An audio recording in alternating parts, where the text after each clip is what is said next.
I ask that you quietly document your questions while I go through the training schedule for today and bring them up during the question and answer session at the end. For most people, the topic of galactic traffic control is completely uninteresting. The merits and shortcomings of the various gating systems and routes are topics no one in the galaxy wants to talk about because such conversations are incredibly dull and involve a gaping maw of information about the specifics of the various transgates in use and the astrogation concepts required to maintain connectivity between the various gates in their distinct celestial positioning coordinates. Nobody liked talking about galactic traffic control, not even the enormous fleet of workers that man the gates that allow the Central Republic and the peripheral lesser nations to function. The finer points of time dilation experienced by wormholes as they traverse coronal mass ejections or the lensing effect caused by a wormhole being stretched to its limit when one of its termini wraps around a star's backside are subjects that no one liked discussing. Nobody in the crowd today wants to know anything more about galactic traffic control than they absolutely need to know in order to take a vacation or go to work. I would wager a typical galactic cycle's earnings. That is, everyone but Gabe. There is no galactic traffic control with Gabe. It used to, but he is no longer employed there due to the extreme annoyance that Gabe's sheer existence caused to every person he has ever been assigned to work for at Galactic Traffic Control. You see, Gabe is a human being, and he's the first to attempt employment under the Central Republic's established procedures. We are comparatively young on the galactic stage. Like the stars that most of us were born around, their homeworld revolves around an ordinary star. However, it seems that their world formerly supported an amazing biosphere of terrifying predators, which is why humans have developed a massive what-if response to everything. Although some races may find this kind of curiosity admirable, Gabe was immediately fired from his position working with 3 Exthorian Egesians because they felt that the constant questions were too bothersome and inefficient for their way of functioning. The tasks performed by galactic traffic controllers are categorized into discrete job roles based on a methodical approach. This is due to the fact that any one intellect can never fully comprehend all that occurs. While some people set connectivity windows and their durations, others use orbital mechanics to determine no-travel blackout periods. To guarantee that everyone is prepared to open the gates, certain people oversee the persistent, entangled quantum communication channel connecting hubs and endpoints.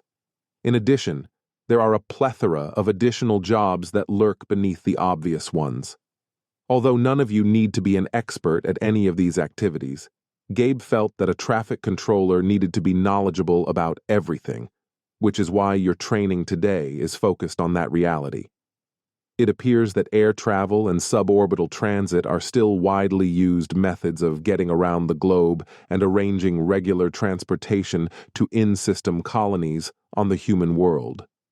Since Gabe seemed to be one of the best air traffic controllers on their homeworld, they asked him to find out how to arrange trips throughout the Central Republic and into the neighboring territories in a coordinated manner. The goal of Gabe's administration was for him to master our system and rise to the position of world's first gate traffic controller. We graciously granted their request and gave them permission to send Gabe our way. We were positive that sending one of their kind to us would not be adequate, and that similar to all the other recently discovered worlds, we would need to staff the terminus on their world with the necessary 25 personnel to fulfill all the duties of a gatekeeper station. We encouraged and allowed Gabe to experience all the many positions in traffic control until it had learnt everything there was to know. This helped many of the people Gabe worked with to tolerate him a little bit longer, knowing that it was only a temporary assignment. As soon as their time with Gabe ended, everyone was upset. After Gabe completed 5 regular galactic cycles in galactic traffic control, we sent him home with a disassembled gate, installation instructions, and the necessary radiation shielding to protect any nearby population.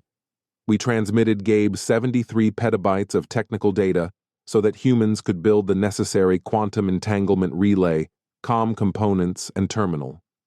Gabe was similar to all the other recent arrivals in the international transit community in this regard.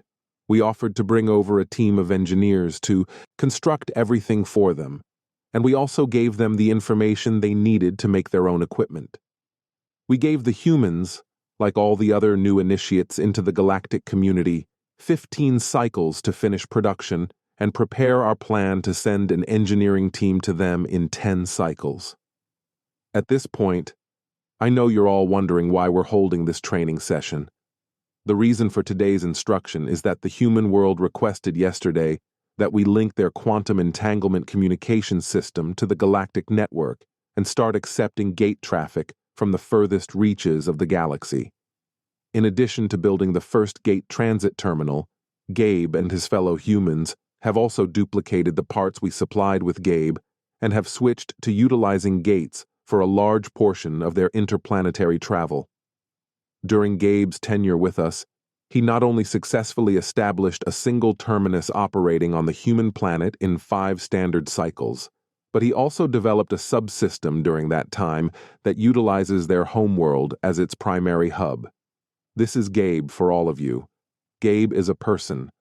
The fact that humans are inconsiderate and inquisitive is a result of their special evolutionary route, which has made them that way in exchange for their capacity for rapid acquisition of knowledge and their inventiveness in putting that knowledge to use. The humans have requested permission to enter our galaxy, and if we grant them access to all of the technical wonders that each of our civilizations has produced, we must acknowledge that they may surpass all of us. It's Gabe here. Gabe is a person. These people are cunning and intelligent. They could propel our entire civilization forward, or if we let them, they could bury us in the annals of the antiquated. Therefore, we must greet them with caution.